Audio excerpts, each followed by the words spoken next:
అందరికీ నమస్కారం.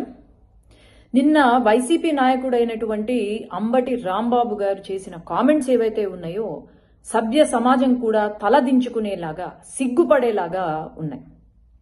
వైసీపీ నాయకులు కార్యకర్తలు ఎవ్వరైనా సరే సిగ్గుపడాలి ఆయన చేసిన కామెంట్స్. ఎందుకంటే రాజకీయాలు అంటే రాజకీయ నాయకులు అన్నా కూడా ఒక గౌరవము మర్యాద ఉంటుంది ప్రజల్లో. కానీ వీళ్ళు చేసే వికృత చేష్టాలకు మాటలకు అసలు రాజకీయ నాయకులంటేనే ఒక జోకర్లుగా లేదంటే రౌడీ వెధవలుగా గుర్తింపబడుతున్నారు.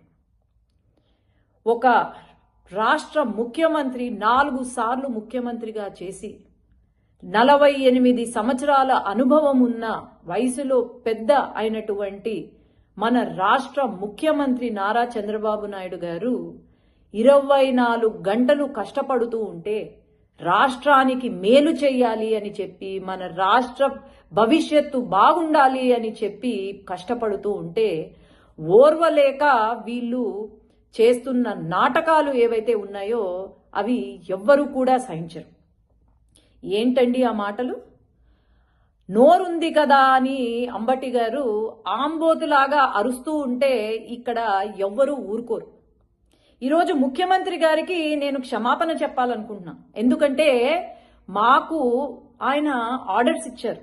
ఏంటి అంటే రాజకీయం అంటే ప్రొడక్టివ్గా ఉండాలా, డిస్ట్రక్టివ్గా ఉండకూడదు అని చెప్పి మీరు చేసే పని ఏదైతే ఉందో దానికి మీరు మంచి చెయ్యాలి, ప్రజలకు మీ నియోజకవర్గ ప్రజలకు మీ రాష్ట్ర ప్రజలకు మంచి చెయ్యాలి, ఎక్కడా కూడా నోరు పారేసుకోవద్దండి అని మాకు ఆర్డర్స్ ఇచ్చారు.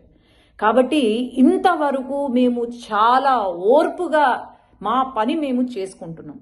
కానీ ఈరోజు ముఖ్యమంత్రి గారికి క్షమాపణలు ఎందుకు అంటే మీ గురించి మాట్లాడితే మాత్రము మేము ఊరుకునేది లేదు సార్. ఎందుకంటే ఈరోజు మరి నిన్న ఇన్సిడెంట్ ఎక్కడ జరిగిందో మా రాయలసీమలో అయితే జరగలేదు. అదే గనుక రాయలసీమలో జరిగే ఉండుంటే కనుక కనీసం మీ కారు కూడా ముందుకు పోయేది కాదు అని నేను తెలియజేస్తున్నాను. కారుతో పాటు మా వాళ్ళు పాతి పెట్టేవాళ్ళు అని కూడా నేను తెలియజేసుకుంటున్నాను.